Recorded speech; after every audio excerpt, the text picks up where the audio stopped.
Welcome to Hypnosis Today, the nation's first web TV talk show that explores the fascinating world of hypnotherapy. Hello, my name is Lisa Mackenberg, and I'll be your host, covering a wide variety of subjects to help you understand the power of the subconscious mind and how hypnosis is being used today to help people achieve success, happiness, and prosperity. It is my pleasure to introduce you to Mike Zykov, who has founded the Zykov Life Care, and he's going to teach us all today how you can take your hypnotherapy practice out of the office and into real-life situations with your clients. Please help me to welcome Mike Zykov. Well, Mike, first of all, I want to thank you so much for coming to Hypnosis Today, and tell us a little bit about how you got into the healing arts. I will do. Thank you for asking.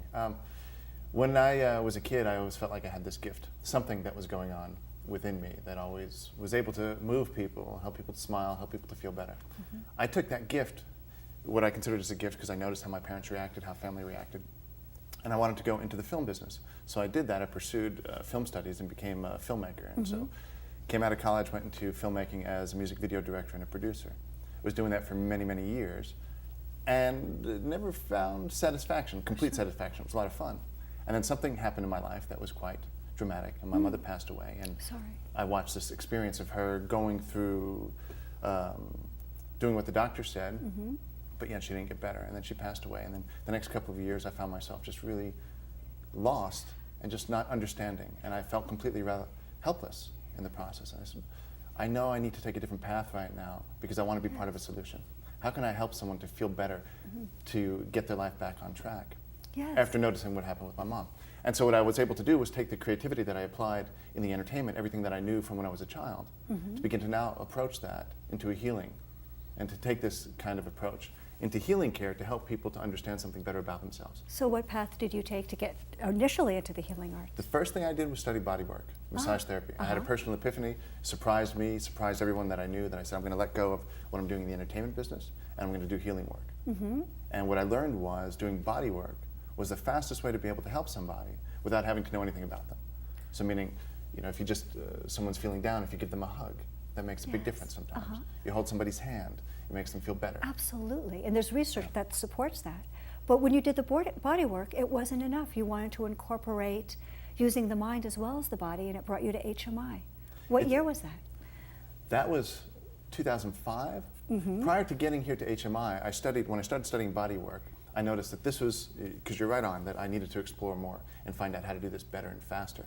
So working with the body was a great technique to help people, but then I expanded that into understanding the mind-body concept. So I became certified as a holistic health practitioner.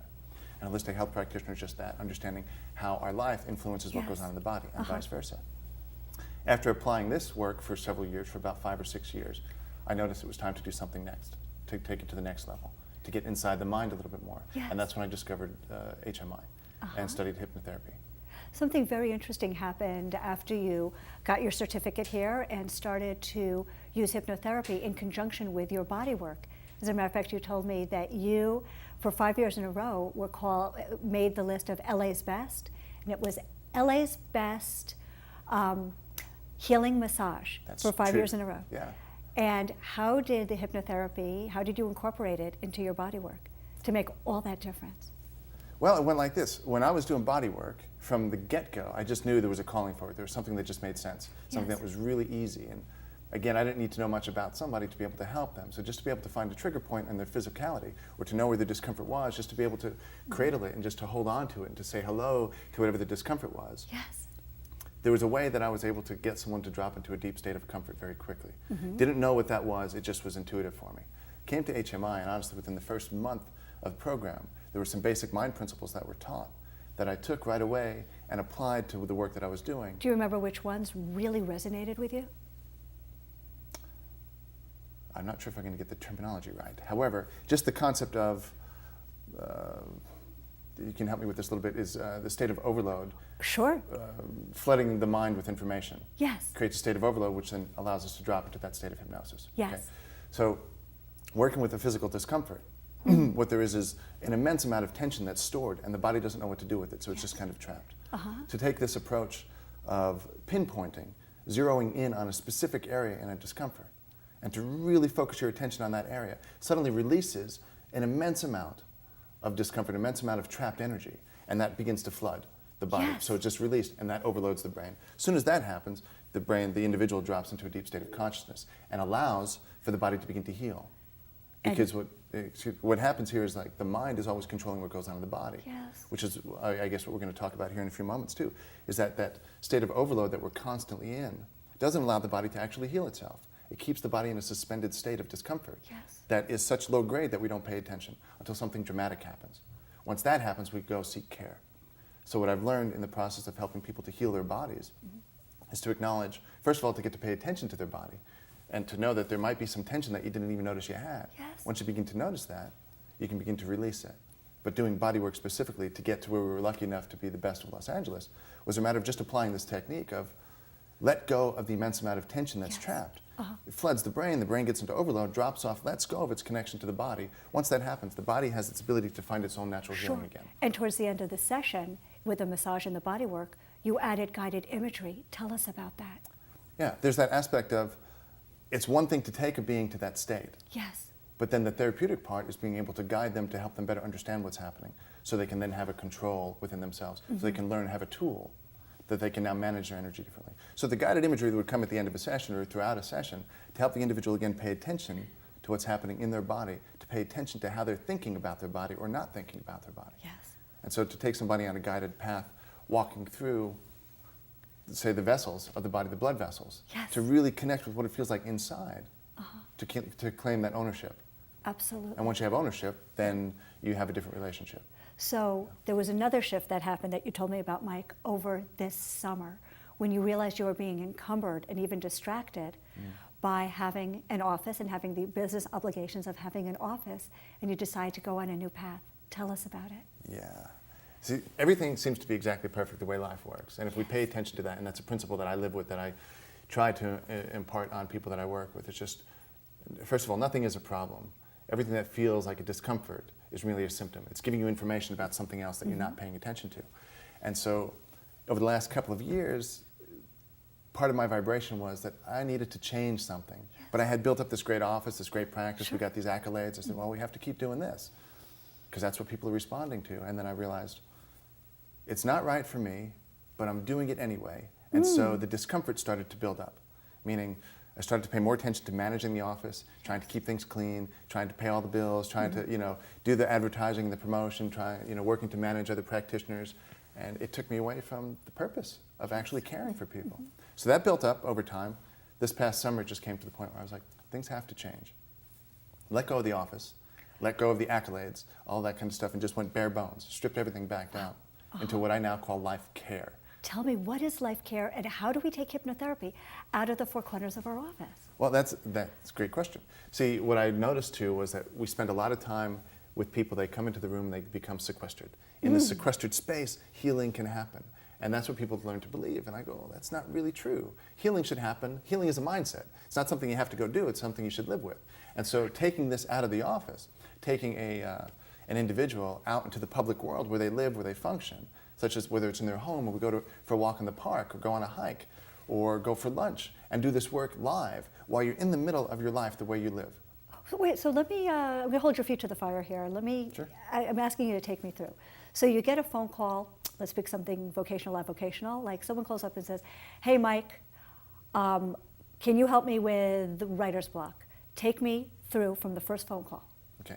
Before I say yes to whether or not I can help them, which I believe I can, but I need to understand them more. Yes. So my answer, or my question to them is, what got you to pick up the phone today? Why are you calling me today? If you've been living with this for a while, what motivated you today to pick up this phone and make the call and do something? And that gives some background information right away. Well, because blank, blank, blank. And they give me some feedback on what motivates their desires. And so I go, oh, that's interesting, thank you. So someone, like writer's block, we go down the creative path, which all healing is creative. And that's something to pay attention to give ourselves some permission to explore healing instead of having to have it done a certain way. Yes. And so one of the things I love to do is take someone out into the public, out into life, again, because certainly with creative work, to get the body moving, get the physiology engaged. And something specific like writer's block, when you just consider the words that we use and how important they are to the life that we live, when someone is dealing with a block, most importantly, we want to get them moving so we get past the block. And so as the physiology is engaged and we start to talk and the mind opens itself, again, because we're in that state of hypnosis all the time, and certainly in regular life. The objective then is to begin to practice your focus, because writer's block is a matter of getting distracted anyway. And any unwellness is a matter of distraction. We're not paying attention to ourselves. Yes. And so the idea of calling something a problem just means you're paying more attention to something other than you.